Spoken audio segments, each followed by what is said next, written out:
Entonces, ahora creo que ya estamos en condiciones de elaborar o efectuar el diseño de los miembros en compresión axial, lo que se llaman columnas. ¿Eh? Ya les he mostrado que este capítulo E de las especificaciones ISC, en este capítulo se establecen los requisitos que debemos cumplir en el diseño de las columnas. Y noten, miren, cómo está organizado este capítulo. Hay disposiciones generales, la longitud efectiva, luego en el artículo E3 trata sobre el pandeo por flexión de miembros sin elementos esbeltos, en miembros estructurales en los que se utilizan secciones no esbeltas. ¿Bien? En estos casos solamente hay posibilidad de pandeo por flexión, no hay posibilidad de pandeo local. Y luego miren en E4, E5, E6 y E7. Miren, E4, pandeo torsional y flexo torsional de ángulos simples y miembros sin elementos esbeltos. E5, compresión de ángulos simples. E6, miembros armados o secciones armadas. Y E7, miembros con elementos esbeltos. Entonces, por ahora, solo nos vamos a dedicar a revisar estos artículos E1, E2 y E3. El resto no nos interesa por ahora, ¿no? Bien, hay dos formas o dos métodos para diseñar los elementos estructurales, utilizando el método del RFD o por estados límites o el método de resistencia admisible. Nosotros vamos a usar este método de acá. En este método, la resistencia a la compresión de la columna es el producto de phi FCR por el área bruta. Phi C es el factor de resistencia, que en este caso, para el método que hemos seleccionado, es de 0.9. FCR es el esfuerzo crítico de pandeo. ¿Se acuerdan que eso lo hemos conversado al inicio de esta clase? Y el detalle es cómo calcular ese esfuerzo crítico de pandeo. Para el caso de pandeo flexional en miembros en los cuales se utilizan secciones no esbeltas, está dado aquí en el artículo E3. Bien. Si la esbeltez de diseño, este término de acá le llamamos la esbeltez de diseño, es menor o igual que 4.71 raíz de E entre F y E, el esfuerzo crítico de pandeo, aquel esfuerzo que lleva a la columna a una condición de inestabilidad, de equilibrio inestable, se puede calcular con esta expresión. Se dice que en este caso el pandeo se presenta en el rango inelástico, pandeo inelástico. Y si la esbeltez de la columna, la esbeltez de diseño de la columna, resulta más de 4.71 raíz de E entre F y E, entonces el esfuerzo crítico de pandeo, aquel esfuerzo axial de compresión que lleva a la columna a una condición de equilibrio inestable, se puede calcular con esta expresión de acá. En estos casos decimos que el pandeo se da en el rango elástico. Bien. Si se acuerdan, cuando está en el rango elástico retiramos la carga y la columna recupera su forma inicial. Si este está en el rango inelástico, se retira la carga y la columna va a quedar con deformaciones residuales o remanentes. ¿Bien? Miren, en estas expresiones existen algunos términos que aún no los conocemos. ¿Bien? La esbeltez de diseño, FE, ¿no? Que no sé si logran ver acá, FE, y el resto de términos sí se conocen, ¿no? Miren, FY, la resistencia a la fluencia, que resultará de la tabla 2.3, 2.4 del manual de la construcción metálica. ¿Qué es FE? FE es el esfuerzo crítico de pandeo de Euler y es igual a pi cuadrado E entre la esbeltez de diseño al cuadrado. Bien. Entonces, es el esfuerzo crítico de Pandeo. Bien. Si es así, miren, la única variable que nos falta entender y reconocer sería la esbeltez de diseño. Antes de revisar la esbeltez de diseño, debo mencionar lo siguiente.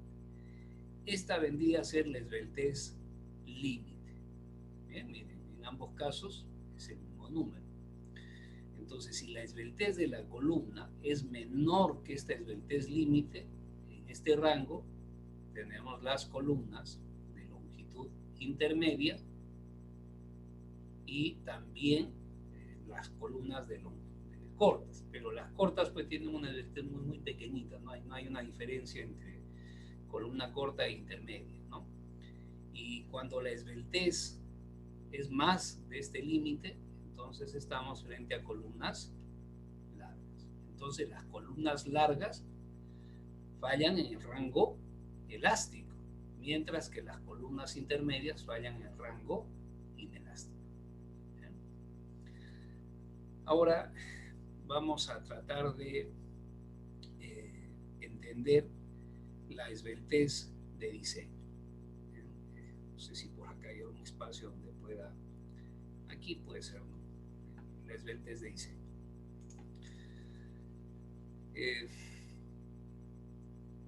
Cuando hemos tratado de las formas estructurales, hemos mencionado que existen formas estructurales que tienen simetría doble, como la sección W, simetría simple, como la sección en T, o secciones asimétricas, como los ángulos. Y aquí tal vez viene ya, digamos, las cosas que ustedes tienen que tener como conocimiento previo. Y esa es la dificultad en el curso, porque el resto es reemplazar datos. Bien. Hay que recordar qué significan los ejes principales. Bien. Los ejes principales son aquellos ejes alrededor de los cuales vamos a encontrar los máximos y mínimos momentos de inercia, los máximos y mínimos radios de giro. Y luego tenemos los ejes centroidales, ¿no? Que nos definen obviamente la ubicación del centroide, del baricentro de la sección transversal. En las secciones que tienen simetría doble y simetría simple, los ejes principales coinciden con los ejes centroidales. Estamos, ahí estamos. Y en el caso de las secciones asimétricas, los ejes principales están rotados con respecto a los ejes centroidales. ¿Bien? Este ángulo, ¿se acuerdan? Es igual a alfa. ¿Bien? Bien, entonces ya les conversé de eso, de los ejes principales, ¿no? Y los ejes centroidales. El pandeo por flexión siempre se va a dar con respecto a uno de los ejes principales. Siempre, ¿no es cierto? Siempre con respecto a uno de los ejes principales. ¿Estamos? En el caso de la sección asimétrica, aquí se tiene el eje Z, por acá el eje W. Entonces, cuando esto se comprima, este ángulo se comprima, bueno, el pandeo se puede dar con respecto al eje Z o el eje W, que son los ejes principales. El pandeo por flexión, tal y cual explicaba anteriormente, requiere que se presente la traslación de la sección a lo largo de un eje y flexión con respecto al otro eje principal. Si la sección sufre traslación a lo largo del eje X, bien, entonces el pandeo se va a dar con respecto al eje Y. Caso contrario, si la sección se desplaza a lo largo del eje Y o sufre traslación a lo largo del eje Y, entonces la flexión, el pandeo por flexión se va a dar con respecto al eje X. Entiendas eso, ¿no es cierto? ¿Sí? En esta sección asimétrica, si la traslación se da la traslación de la sección se da a lo largo del eje W, eso significa que el pandeo se presenta alrededor del eje Z. La sección se dobla, se curva con respecto al eje Z. Lo contrario, es decir, si la traslación se da con respecto al eje Z, ¿sí? O sea, la sección se desplaza a lo largo del eje Z, entonces ese desplazamiento a lo largo del eje Z introduce flexión con respecto al otro eje principal. Bien, entonces eso es vital. Si no lo logran entender, de aquí en adelante fueron. ¿Entienden? Y como les he mencionado, esta partecita resulta siendo la más pesada del curso. ¿Sí? La más pesada, la más aburrida y la más cansada. Bien. Bueno, entonces ya tengo, digamos, o ya tienen ustedes una idea de cómo más o menos se va a presentar el pandeo. Y esto tiene que ver con la esbeltez de diseño. Miren, hay que analizar la posibilidad del pandeo con respecto a ambos ejes principales. Es decir, analizamos el pandeo con respecto al eje X y luego con respecto al eje Y, o con respecto al eje W y con respecto al eje Z. Entonces, analizamos la posibilidad de pandeo con respecto a ambos ejes principales. Eso requiere que calculemos la esbeltez con respecto a un eje principal y luego la esbeltez con respecto al otro eje principal. Hay que calcular la esbeltez de la barra con respecto al eje X y con respecto al eje Y. Aquí K es el factor de longitud efectiva, L es la longitud de pandeo de la columna, ¿eh? Y R es el radio de giro de la columna. Pero miren todo medido con respecto al eje X. Igual aquí, K, L y R están referidos al eje Y. Entonces la esbeltez de diseño viene a ser el mayor valor de estas dos esbelteces. La columna siempre se va a pandear alrededor del eje que resulte siendo más flexible. ¿Bien? El más flexible. ¿Y cuál es el más flexible? El que tiene la mayor esbeltez. ¿Sí? Eso también no se olvide. El pandeo por flexión siempre se va a dar con respecto al eje que tiene la mayor flexibilidad, con respecto al eje que tiene la mayor esbeltez. ¿Bien? Eso es lo que va a ocurrir. Entonces ya tengo aquí la esbeltez de diseño. El detalle tal vez va a estar en lo siguiente, en cómo definir L, cómo definir el radio de giro. El radio de giro en realidad es una propiedad de la sección transversal. El L viene a ser la longitud de pandeo de la columna en la dirección o a lo largo del, o alrededor del eje X y luego alrededor del eje Y, no sé, ¿sí? Y K es el factor de longitud efectiva. Este factor de longitud efectiva es un parámetro que toma en cuenta dos variables que influyen significativamente sobre la resistencia a la compresión de la columna. Esas dos variables son el grado de restricción a la rotación que tienen los extremos de las columnas y el nivel de restricción al desplazamiento relativo que pueden sufrir las columnas. Desplazamiento relativo de los extremos que pueden sufrir las columnas. El nivel de restricción a la rotación creo que sí es fácil de interpretar, ¿no? Si en un extremo de la columna llegan vigas de gran peralte, ¿bien? Vigas con una rigidez muy grande. Entonces, en ese extremo, la columna literalmente va a estar empotrada. Las vigas van a tener la capacidad de restringir la rotación de la columna. Entonces, el nivel de restricción a la rotación de los extremos de la columna va a depender de la rigidez relativa de las columnas y las vigas.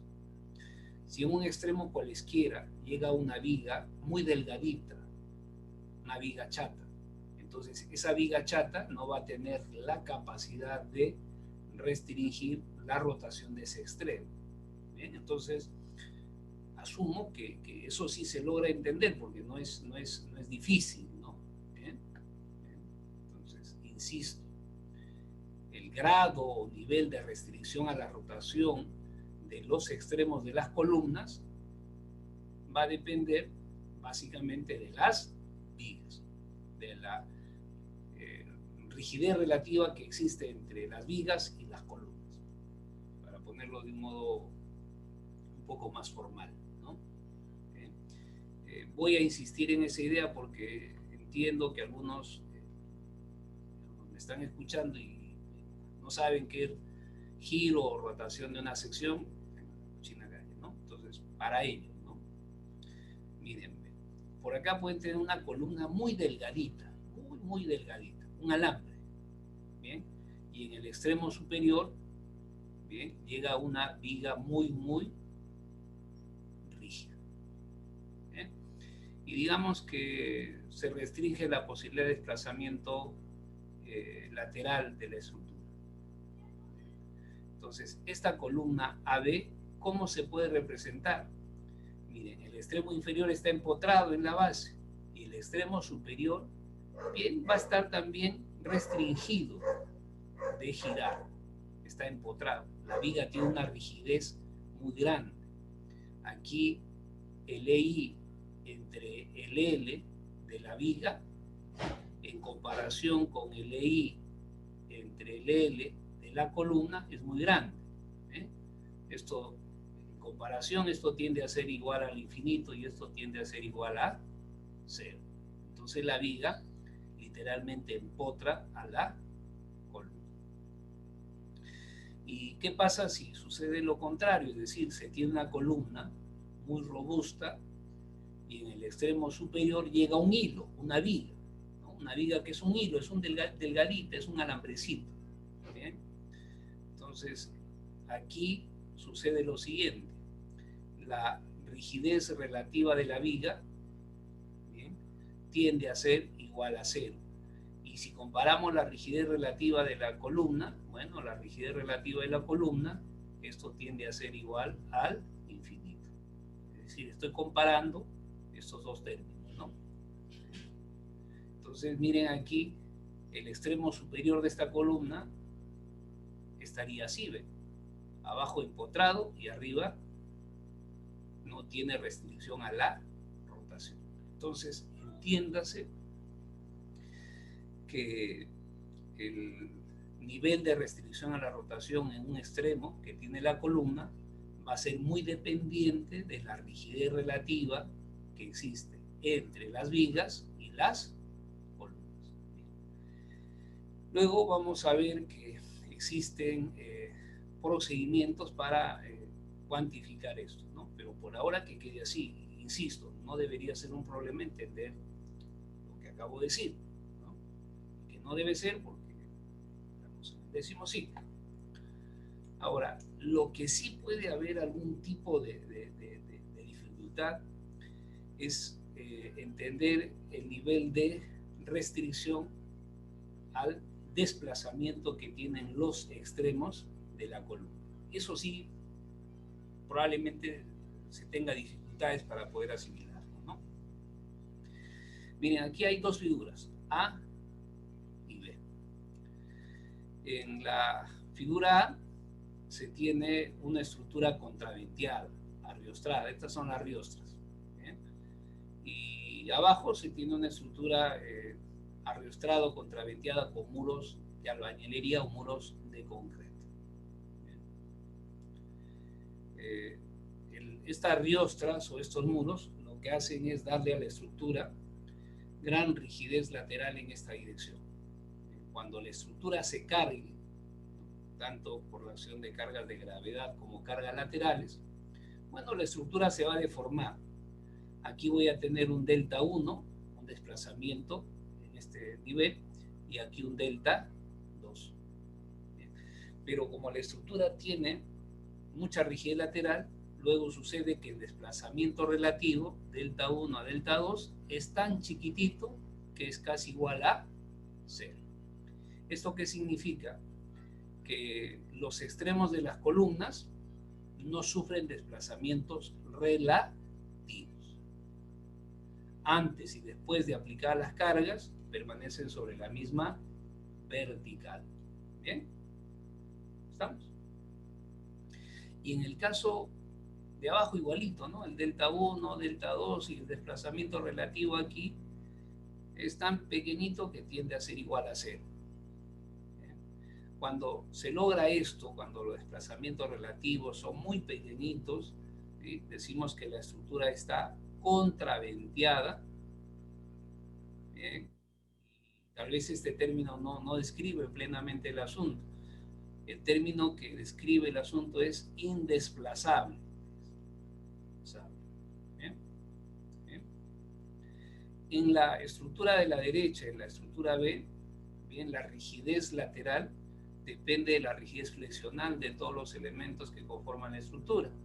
Miren, aquí tengo el delta 2, aquí el delta 1, y en este entrepiso, el delta 2 menos el delta 1 es diferente de 0. Ya es, digamos, importante el desplazamiento relativo. Cuando ya el desplazamiento relativo de entrepiso es importante, entonces decimos la estructura es no contraventeada. O el término que mejor lo describe, desplazable. Creo que ahí sí se entiende, ¿no? Ahora, el problema es, digamos, decir cuándo el desplazamiento relativo es insignificante y cuándo es importante. Para ello, para los que quieren estudiar, hay un término que se llama el índice de estabilidad. Con este índice de estabilidad se puede, digamos, establecer si los desplazamientos relativos de entrepisos son importantes o no son importantes. Entonces hay que aprender todavía muchas cosas, ¿no? Índice de estabilidad. Bien, entonces el factor de longitud efectiva, el valor de K, toma en cuenta esas dos variables que influyen significativamente sobre la resistencia de la columna. Y ya para terminar, porque creo que hemos excedido el tiempo, voy a mostrarles esta diapositiva.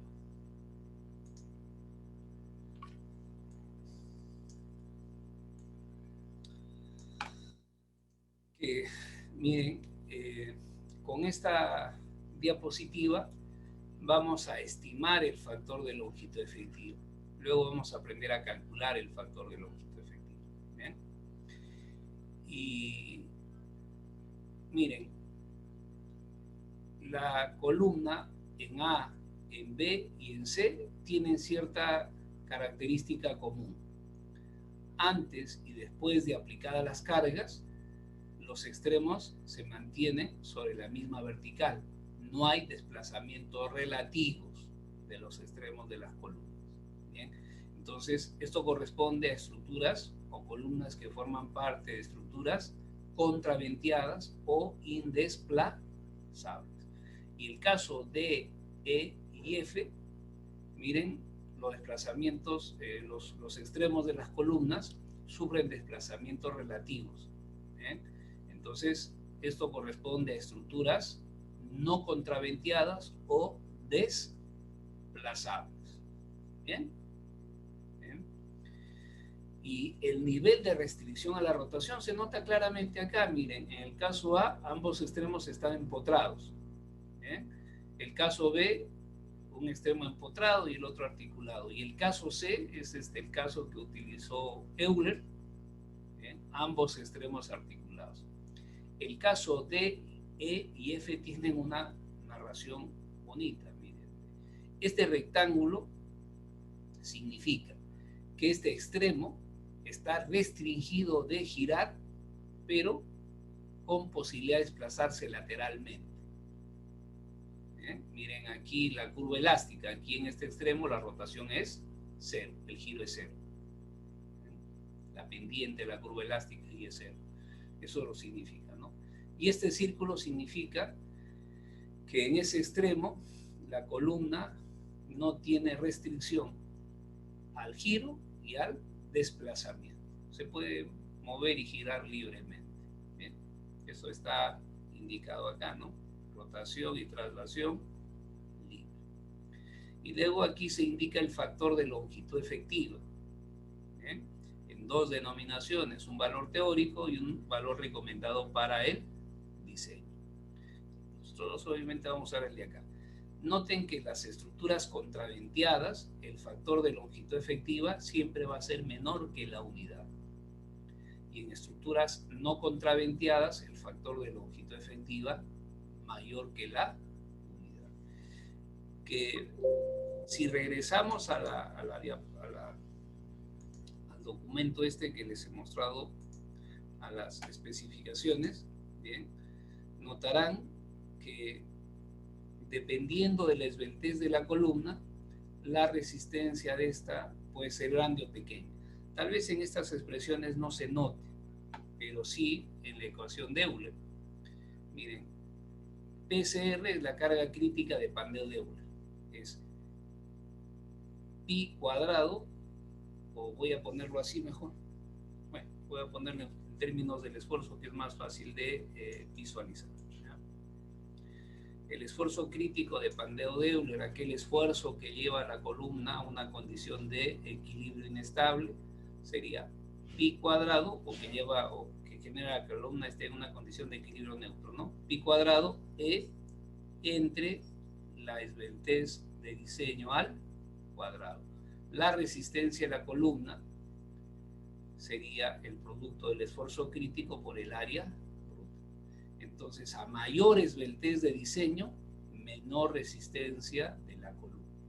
Notarán que la esbeltez no influye de manera lineal, sino de manera exponencial, ¿no? Miren, la resistencia de la columna es inversamente proporcional al cuadrado de la esbeltez. A mayor esbeltez, menor resistencia tiene la columna.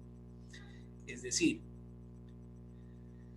para terminar, y acá, estas columnas de acá, bien, tienen menor esbeltez porque hay menor factor de longitud efectiva. La resistencia a la compresión de estas columnas es mucho mayor que la resistencia a la compresión de estas columnas. Bien, entonces esa sería la manera en la que influye el factor de longitud efectiva. Bien, muy bien, entonces nos quedaríamos acá. Miren, de verdad que aquí yo les recomendaría lo siguiente.